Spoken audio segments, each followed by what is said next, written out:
omutuuze Yantega Obutwa olunga wenkano otya myaka 6 awo 7 Yantega Obutwa era nga whenever he sneeze envunyu zimba mu nnyindo so nyonyo ate nali weewaawo abazadde bange bali balokole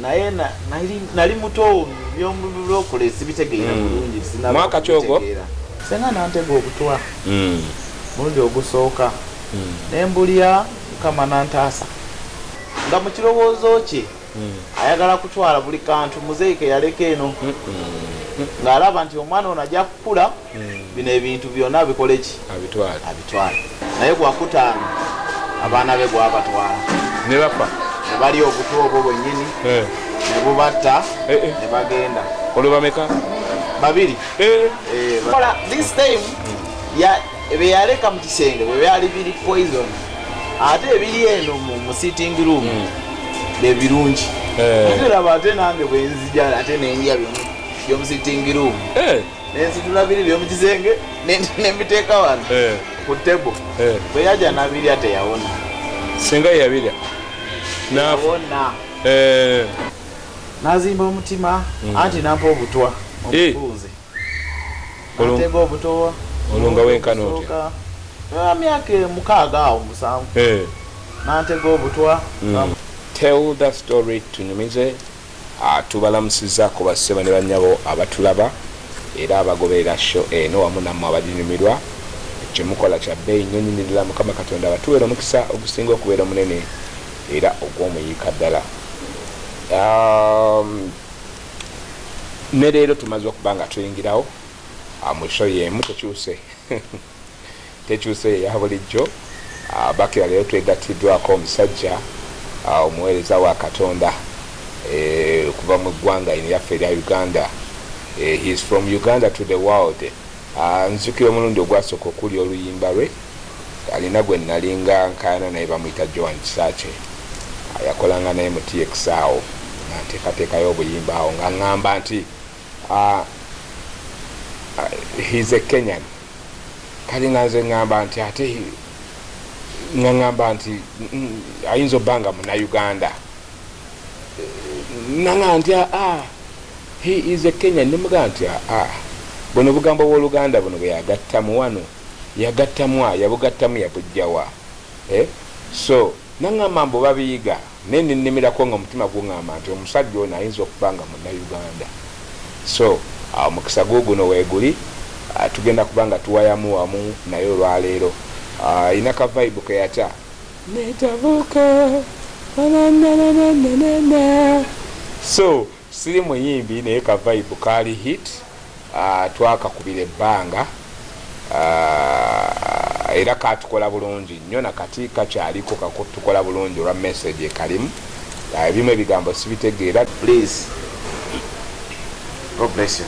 Amina. Happy New Year, by the way. Happy New Year, Happy New Year, Happy New Year. It's 2023, January 7th.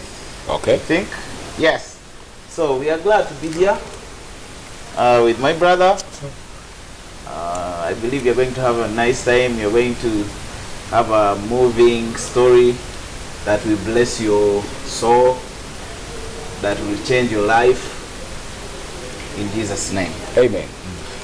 In Baganda, all Mubaganda, for someone to be called Kiza,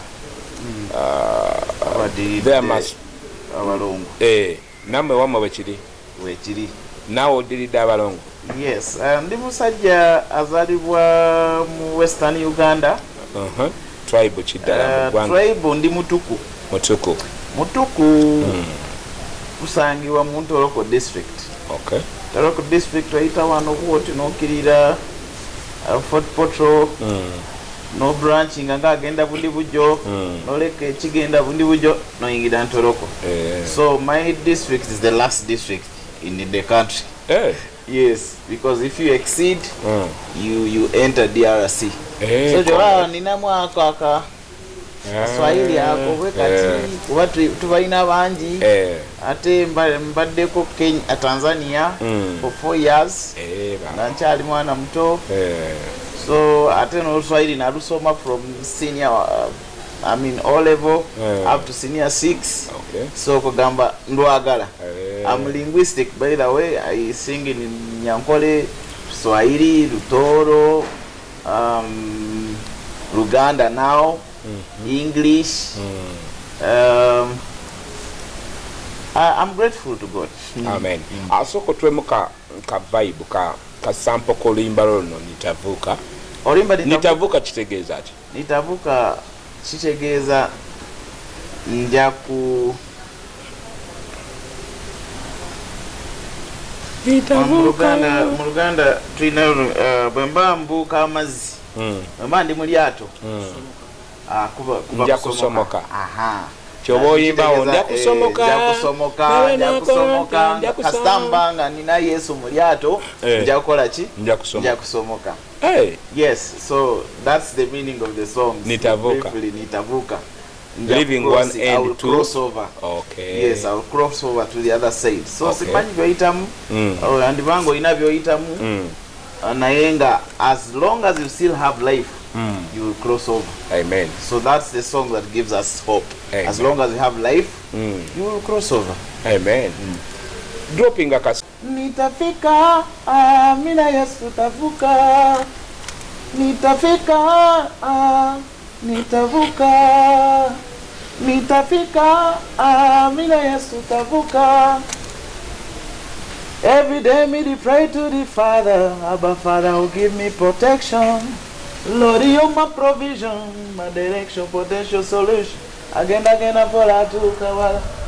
Ngolina ngenja kuwangula, Ebeneza kale mukama yatujja wala. Wala nyo. Eddoboozi weeriri omusajja wange ali ku kamera agambye ya oyo ajja kuyimba. So ozaaliddwa mu disitulikiti y'Entoroko era gy'okulidde? Story yange yatandikira Ntoroko. Nazaalibwa Ntoroko. Taata wange ne maama were pastoralists. Okay. Pastoralists be baki mu Luganda? Abalunzi. Mu culture y'abalunzi tebatuula mu kifo kibumu. They are the people who moves from one place to another. Exactly. Kakati there is during dry season in Ntoroko, some people in Ntoroko, Bahima. Okay. Some people in Ntoroko tend to cross over to DRC. Okay. In search of pasture for cattle, because for us we don't have garden. Okay. We only have cattle. We raise, goats, sheep.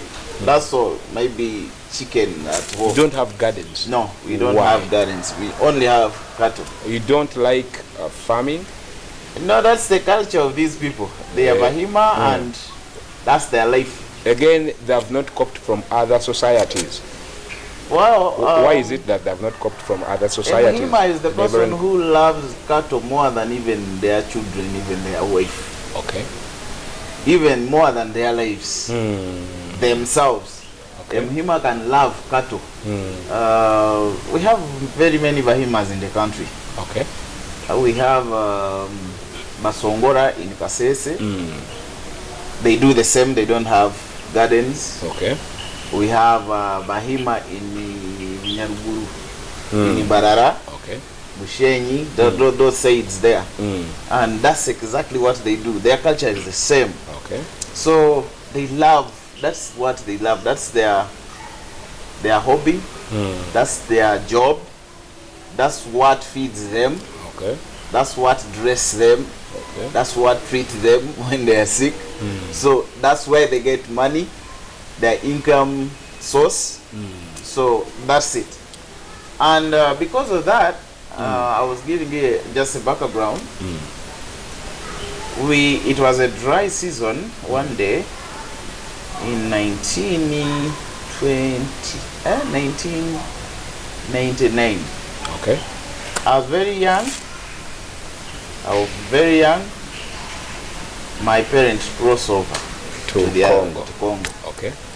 So when they crossed over, unfortunately they move the Bahima move with whole family batambula na family yonna, meaning that they don't have a permanent settlement. Tebalina mabega batambula na jjajja azala mama jjajja azala tata bagamba tutambula murundi bajjajja bazala mama n'abazala tata bona ne basenga basaidi eri na basenga basaidi eno na banko beri na banko beno ekika kyona musululu moja bagamba ne mutambula nga muzitude ebintu byammwe na munoonya ki pasture, green pasture. So batuka Congo ne bafuna green pasture. Congo is big, especially Eastern Congo because it's just closer to Uganda. So in settling, I think they spent some, I don't remember very well because I was still young, but what I remember is a tragedy, a dangerous story that I will never forget. We were attacked by raiders who came to raid to take the cows, the cattle. So bambi batulumba ne bata bazadde bange bonna. They killed everyone. It's only me who survived. They killed everyone. A family of around 100 people. So everyone was killed. Kusaidia mama one saidia tata kugamba sasigaza kojja, sasigaza auntie, sasigaza brother n'abalongo be wambuziza tebaawona. Nze last born yawonawo. Kati go wawono tatubuli wasimatu. Kati okuwona kwange kwali kwe kutyo. Bwe baatema muganda wange Kato. Kati waffe tuyina Owaswa ne Kato. Kato ewaffe tumuyita Isingoma. Sorry, Owaswa tumuyita Isingoma. Kato asigala Kato. So kati Kato baamutema. Kato bwe baamutema. Mama wa mutema ko mutwe. Ne bamukuba aro. Akasale bamukuba akasale from far nagwa. Naye nga tanafa. Na mami naye ali wale alajjana. So mama nagamba Kato mwete mwina je mulaga sawa zino mwebake wansi. So kakati nagamba mwebakire kizo oyo bampitanga kijjo. That was the nickname nga nkyali muto. Mwebakire kijjo oyo muleke ebake wansi nga tunudde wansi went. So nenebaka Kato najja naye baka wano nga bamukubye akasale kakayina amukubye akasale kamuyingiddemu wano bwe kati. So nenebaka wansi Kato nebaka eno mukulu waffe bamuyitanga Peter na nebakako waggulu. Agamba kati tu protecting ono omuto. Ali gundi abo kuba bali surrounded already. Kati balina kyakukola. Kati simanyi we kyava ndowooza it was God's plan to protect me. Na ne wagamba ono ye kayabeire wansi tumwebakeko waggulu. So mama ne yesika mpola from down na ntuukako naina covering at the side. So baja nga batu surroundings ne batema nga batema buli omu emitwe batema buli agudde wansi njakulaga nabo ne video ebi happenings recently ebibaddeyo era the same. So it always happen. So nga babatemye nga babakoze bubi nnyo ne batuuka gye twali naye nga ndi wansi eyo. Jukira bano nabo abambise baali tebanapfa yadde bakoseddwa. So ne babafumita babatematema nga nze nti wansi eyo. Kati bwe babatematema jukira bazitowa abakulu kunze ne banebakirako ddala. So emirambo egyo gyanebakako for 11 good days. Gatovangawo 11 good days nga sivanga yeeyo wansi. So on the 11th day lunaku lwa nga ziweze ennaku 11 aba Red Cross bajja collectinga ki emirambo ebinambo ebyo abalimye ekinnya kimu actually bacollectinga ebifi abantu babatemyetemye bafudde bubi bwe kuntuukako nga neebase mu nvunyu yes oyinza obutabikkiriza bino naye nga a true story it comes from a true person eyaliyo yennyini yanyumya. It's coming out from the author's mouth, the author's mouth. Exactly. Yeah. So ne balondalonda emirambo egyo naye ne basanga nga sirinaako ki enkovu mugongo kati kwe kunkyusa the other side ndowooza baba baatestinga mutima ne basanga nga gukyakuba naye nga for face for skin kuva wano mpaka eno ku bigere yapiirinze nga nfaanana t-shirt yange eno ng'omuntu gwe bayidde amazzi agokya kati napiirinze ate ebisaayi birijjukira nali mbyebaseemu binyingidde kati muno mwonna mwali muvaamu fubutukamu envunyi so naye nga naali mwana muto myaka 4-5 ne bantwala ku barracks nembeera ku barracks eyawa eya Congo ku barracks kati ku barracks awo ne wabaawo abantu abaawona ne bajja ne bansanga ku barracks agamba oyo tumumanyi yali mwana wa late gundi so ne banzijawo that is after a year naye nga soogera I was a very sharp guy, little boy nga njogera nga nkuziddwa bulungi kugamba I'm sharp by then before that incident yes naye but after that event omumwa gwafa ne gugalawo nemala omwaka gumu nga I've never uttered a word out nga n'olulimi luzitewa so naye ne crossings ne bankomyawo Uganda bagamba oyo omwana aba Uganda abo history abo bavudde Uganda bamaze wano myaka 2 naye nga babeera Uganda so ne bankomya Uganda nensangawo anti wange nga mulamu omu yali afiiseeyo anti ye yali tagendedde ku guno abangi abagenda yali tagendeddeko yes yali musuubuzi ng'asuubulira nnyo Uganda uyu agenda Kenya Rwanda bwatyo kati ne tutuuka obudde nga bandeese wa anti ate anti n'akyuka omutima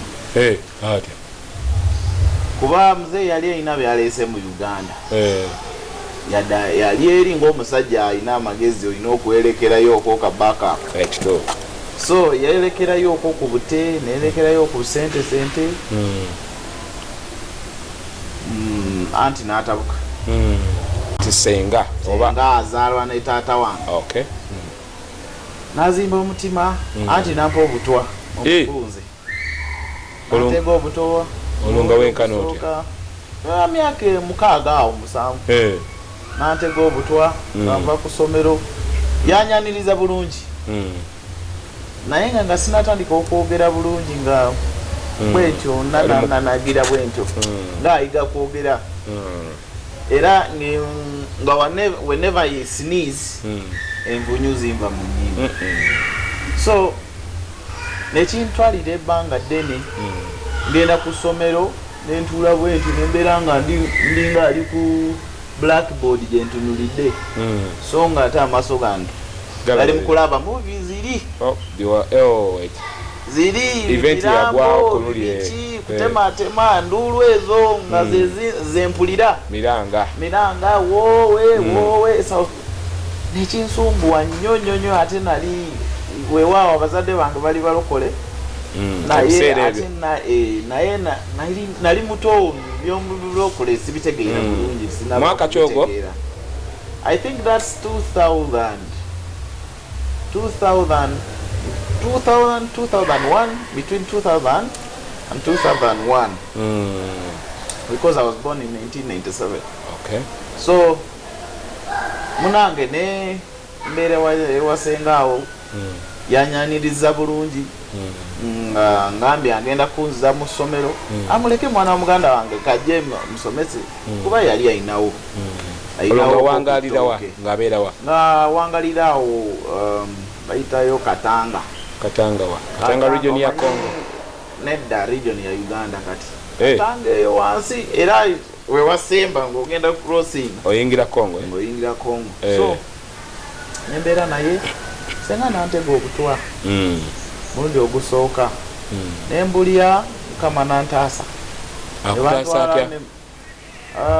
nali nakabulya omukozi yali alabirira ente ze waka najja nansanga nga nfuluta nga nvaamu ki ebyovu nansitula nafuna motoka ebandeeta footpoto nebasikamu obutwa nampa amatanga mangi kuba bahima tubeera namata mu nyumba nampa amatanga mangi nyo tekyankosa so nebanzibisa footpoto nebansikamu obutwa obwo entera naye nga anti nabeera ng'akola ki ng'agezaako n'alage gonna okuzigyawo nga mu kirowoozo kye ayagala kutwala buli kantu muzeeyike yaleka eno ng'alaba nti omwana ono ajja kukula bino ebintu byonna bikole ki abitwale so nga ate nze nali sibimanyi nti muzeeyi alina byalisi nze manyi ndi wa anti kumbe naye ali mu nyumba ya muzeeyi nga simanyi so natega mirundi nga 6 naye omulundi ogusooka nabulya omulundi gwokubiri mwoyo gwanyamba najja neŋŋamba jasi nga njala endi bubi nenkwata emmere nenjiwa embwa nentesingako jasi akagiiko nagenda okulaba ngaembwa esambagana ng'eyagala kufa neŋŋamba emmere sigirya then nga wayisewo ebbanga era nantega ng'ate ng'alina abaana naleta she used to put my food, leave my food on table ye nagenda so kati bwe nagenda okudda nensangawo emmere ku table ku luno gwakusatu nengenda nendyayo mu kisenge nakula nange nga nina obwongo nga nina amagezi nendyayo mu kisenge netwala sowaani nengiza eri so nga simanyi era ndowooza mwoyo yali angamba munange ekola bwotyo nenkwata nenkola bwensi nengenda mu kisenge nentwala emmere eri abagirya abaana be bagirya era nabo bagibasikiramu wa potpot wange abaana be bagirya so ogwo gwali gwakusatu gwakuna era nantega kyekimu naye gwakutaano abaana be gwabatwala ne bafa nebali obutwa obwo bwennyini nebubatta nebagenda olubameka babiri babiri nebubatta nasigala bwomu naye nga nasigala nga missoni ye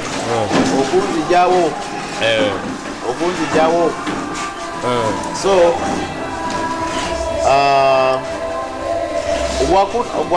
gwakutaano bwe batwala abaana tetusigala babiri mu nyumba nze naye abaana be babiri bafudde osigadde gwe naye ne bamusiba actually bamusiba nze nesigalawo n'omukozi we after some years 2 years yali ne sente ze 2 years ng'akomyewo era naddamu ekintu kyekimu nanziramu nampa obuto nabuleka mu nyumba abuleka mu mmere kati bwe yabuleka mu nyumba nze saabuli era nenkyusa nga bwe nakola this time bwe yaleka mu kisenge bwe byali biri poison ate ebiri eno mu sitting room bebirungi tulaba ate nange bwe nzijala ate nendya byomu sitting room nensitula biri byomu kisenge nembiteeka wano ku table bwe yajja nabirya teyawona singa yabirya nawona senga nebimuyoola nakolaki nebamuziika so munsi nensigalamu bwo obufunze yetta yes so nekinzijukiza mu Galatians chapter 6 verse 7 Bible egamba do not be deceived God is not mocked whatsoever man soweth it's what they will reap true that so simanyi kyosigeeyo outside bwatuwuliza bwatufollowinga simanyi tosiga mu myaka gyo mu butobo mu bukulu bwo naye bwoba osiga obukyayi it's just a matter of time you're going to have it in abundance. Kuba bw'osiga akajanjaalo kamu okungula ntampeko oba lwe luganda lutuufu era okungula ntampeko namba ekikopo kiramba era bw'osiga fene tojja kukungula miyembe. Bw'osiga fene era olikungula ki fene ate mu bungi kuba tosobola kusimba omuti gumu gwa muyembe ate n'osuubira kukungula omuyembe gumu gwokka. N'olwekyo bwentyo bwe natandika okuweereza nentandika okubeera mu bukyaki abantu ebintu bajja ne babitwala beno enyumba gye nali nsigaddemu senga afudde ne mu nyumba nga ya leeti muzeeyi wange siina mpapula siina ki ekikakasa nti bintu byange kyali mwana muto ebintu ne babikola ki ne babitwala ate ebintu bwe babitwala nze mukama n'antaasa nentandika okusula ku kyaki tunyumize baseba ne banyabo tubebaza okubanga kwe muli mugoberera embeera nga bwetambula wano kyemukola kya bbeeyi mukama batuwere omusinga okuba ogw'omuyiika gwe ayakatujoininga by now please make it a point to subscribe commenting sharing otambuza message tokowa. So ampaji given Brian Kagati tuli ne muganda wange Patrick Lowry waliwo n'eryakiza lyembadde simanyi. So bwetyo bwe tutambula tukomye wali nga otugamba nti ojoininga church from there after losing it all waliwo abajja ne batwala ennyumba n'ebintu ebyali ebyakitaawo nga tolina biwandiiko so nga balowooza oba byasenga byali byasenga. Of course abantu b'ensi everyone has their own they have their own reasons. They have their own factors. Weewaawo abamu bayinza obanga baali babimanyi already nga bya muzeeyi so they are taking advantage of course muzeeyi yafa kitegeera so naye mu bufunze babitwala batwala ente ne batwala ennyumba ne batwala benalina byonna ne mu nyumba ne bakola ki n'amataka ne bangobamu so bangoba mu nyumba nze nenzirukira ku kyaki awo ngeri mu community awo eri mu community nembeera mu kyaki awo nga Church of Uganda bairene nga Church of Uganda nembeera mu kakyaki ako nga mwensula nebaka wansi kale byenjogera sibifaanana kati naye byenkugamba bituufu nze kenyini yabiyitamu nga bwenfaanana so tutandikidde eyo naye ogenda kulaba wentukidde wano you are going to see how I reached here. So mpola nembeera mu kyaki bwetyo nga nkuba ddungu waliwo akadungu kano local instrument bwekatyo nenjigaawo nentandika okuba obudungu mu kyaki nga bwenyimbamu bwentyo nentandika okwagala bintu bya kyaki naye nga muvi ziri tezinvaamu hope of school disappeared sikyalina asafulira kagamba mu nsi ndi bwomu n'obwenfa there is no loss okitegeera so nembeera for some good years 2002 2003 at the end of it nentambula neva eri mu kyalo nenzijanga mu kasenta mu katrading center of course nfuse street boy siina gyembeera so I'm driving myself wenjagala wengenda so nenjiga ebintu bingi nentandika okukanika obugaali nentandika okusomba amazi nga bakusasula 1,500 ogulako chapati n'olya mu kasenta awo akasenta bakayita lw'ebisengo Nembera Senga up to 2000 2003 nembera up to 2003 ku nkomerero yakwo kati nga tumala 2003 I decided nenkowa Lusengo bagamba buli omu nga mahima basosola kati batandika okumpita omwiru ne bantuma amanya ndowooza ekyana ekyo kirogo ekyana ekyo kibbi ekyana ekyo tugamba nebintama with time nebintuuka nebintama nange ntandisa okukula kutegeera nebintama nengezakaawo okwesomesaawo nga nkanika obugaali nga nyokya amanda nentundako nengenda netandika okulabira ente z'abandi bwe batyo tebansasula oli ajja nagamba jangu obeere house boy mu nyumba yange nakutwala nokola mwaka negugwa takusasula awo nova myezi gyejo mwaka nentuuka nekwegamba gye nazaalibwa